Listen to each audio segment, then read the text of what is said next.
반갑습니다. 오늘 말씀드릴 제목을 예수냐 그리스도냐라고 했는데 나무와 열매라고 하려다가 그렇게 제목을 정한 것이니 뭘 말하려고 하는지를 잘 헤아려 주시기 바랍니다. 한국 개신교 상황을 얘기하면서 예수와 그리스도가 싸우고 있다고 비꼬아 말하는 사람들이 있습니다. 해방 이후 한국 장로교가 신앙 노선의 문제로 처음 분열했을 때 예수교 장로회와 기독교 장로회로 갈라졌습니다.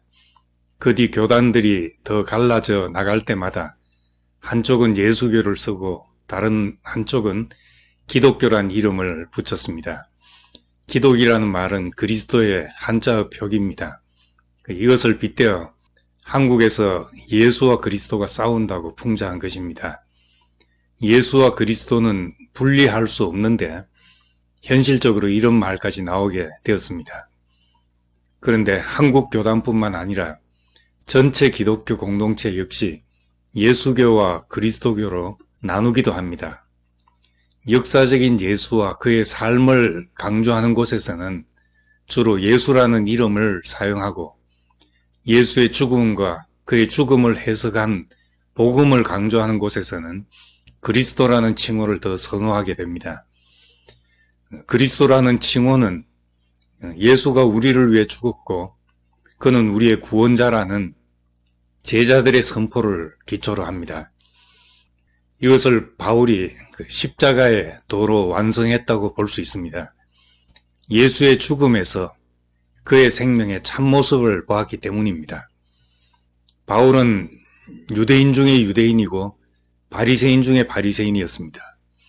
그런데 가장 율법적이었던 사람이 예수의 죽음과 초대교회 성도들의 죽음을 보고 완전히 거꾸로 변하게 되었습니다. 바울은 그토록 소중하고 자랑스럽게 여기던 율법에서 해방되었습니다. 그래서 바울은 갈라디아서에서 율법에서 의롭다고 인정받으려고 하는 사람은 그리스도에게서 끊어지고 은혜에서 떨어져 나갔다고까지 하였습니다. 바울은 자신의 경험을 토대로 사람의 행위가 오히려 그 사람의 의가 될까 경계하면서 믿음과 은혜와 하나님의 의를 강조했습니다. 이런 바울의 사상이 기독교 교리의 근간이 되었고 그래서 기독교를 바울의 종교라고까지 말하는 사람도 있습니다. 반면 12 제자들은 그들이 예수와 함께 했던 3년의 공생애를 우리에게 전했습니다. 예수의 역사적 삶을 중시하는 사람들은 예수의 생애와 그가 한 말씀이 예수에 대한 죽음의 해석보다 더 중요하다고 말합니다. 예수의 삶을 통해서 드러난 하나님의 나라야말로 그분의 사역의 본질이라는 것입니다. 다시 말해 예수의 삶이 이 땅에 임한 하나님의 나라였습니다. 주님이 가르치신 기도에서 아버지의 뜻이 하늘에서와 같이 땅에서도 이루어지게 하소서 했듯이 예수님이 선포하신 복음의 주제는 지금 여기에 임한 하나님의 나라였습니다. 예수님의 가르침은 먼 하늘나라의 이야기라기보다 땅에 발을 딛고 우리가 어떻게 살아가야 하는지에 초점이 있습니다. 그래서 특히 마태복음은 열매를 강조합니다. 마태복음 7장 산상수훈의 마지막 부분에서 예수님은 거짓 선지자들을 조심하라 하시면서 그 열매를 보면 너희가 그들을 알아볼 수 있을 것이다. 가시나무에서 포도를 따고 엉겅퀴에서 무화과를 얻겠느냐. 이와 같이 너희는 그 열매를 보고 그들을 알게 될 것이다 라고 말합니다. 말만 들으면 속을 수도 있지만 삶을 보면 그 사람이 누구인지 분명히 드러난다는 말씀입니다. 요한복음 7장에서도 사람이 하나님의 뜻을 행하려고 하면 이 교훈이 하나님에게서 왔는지 내가 스스로 말함인지 알 것이다 하였습니다.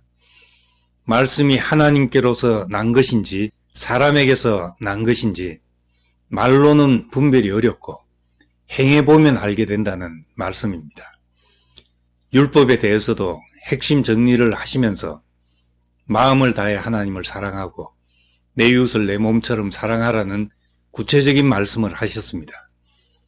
이것이 율법과 선지자의 말씀의 요지라고 하셨습니다.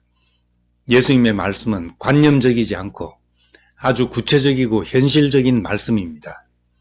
말만 있을 때는 은혜냐 율법이냐, 믿음으로냐 행함으로냐, 생명이냐 열매냐 하는 논쟁을 할 수밖에 없습니다.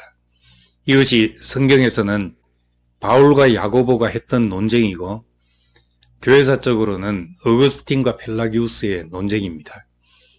기이하게도 성경은 이런 양면을 다 담고 있습니다. 예수의 생애와 바울의 해석이 만나고 있고 바울과 야고보의 논쟁도 양쪽 모두 그대로 기록하고 있습니다.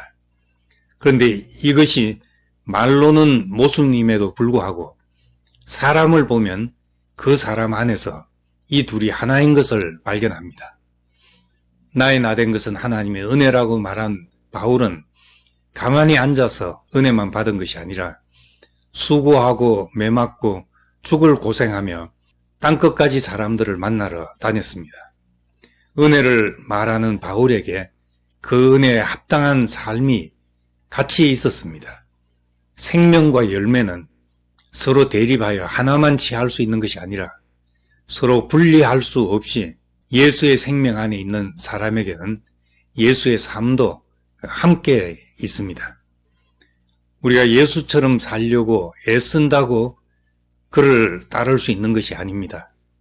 그의 삶, 그의 행함은 그 생명에서 나왔기 때문입니다. 생명과 행위가 다를 수 없습니다. 따라서 예수의 삶처럼 살려면 우리의 생명이 예수의 생명으로 바뀌어야만 합니다. 그래서 예수님은 우리에게 그렇게 살 수 있는 생명을 주려 오셨습니다. 생명을 분배하려고 예수님은 십자가로 가셨습니다. 땅 위에서 육체를 가지고 살아간다는 것은 삶을 통해 내 속의 생명을 표현하는 것입니다. 행함이 없는 믿음은 죽은 것이라고 한 야고보의 말씀처럼 나타남이 없는 생명은 있다고 하나 없다 하나 매 한 가지입니다.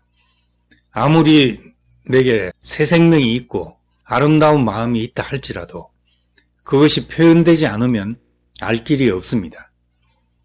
요한계시록 20장에 마지막 심판은 생명책에 기록된 대로 받는 생명의 심판이지만 자기 행위를 따라 책들에 기록된 대로 심판한다고 말하고 있습니다. 생명과 행위는 따로 생각할 수 없기 때문입니다.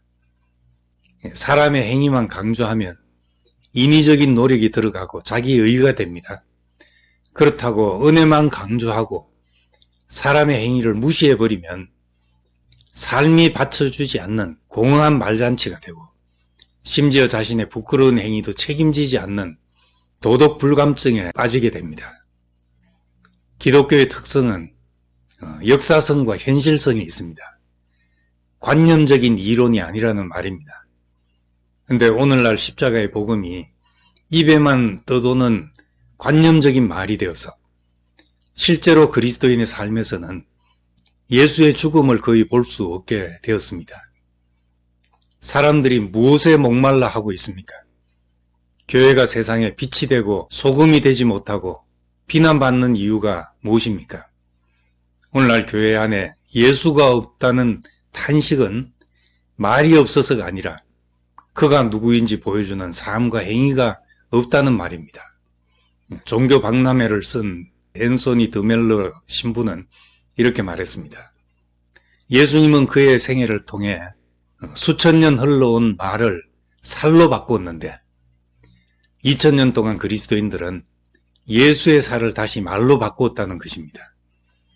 예수의 죽음을 해석한 것과 그의 삶은 분리될 수 없습니다.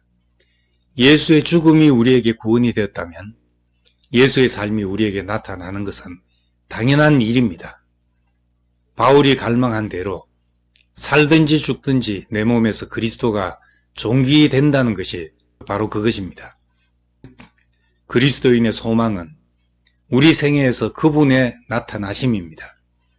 예수 그리스도의 생명과 삶이 우리에게서 나타나는 것이 우리의 구원입니다.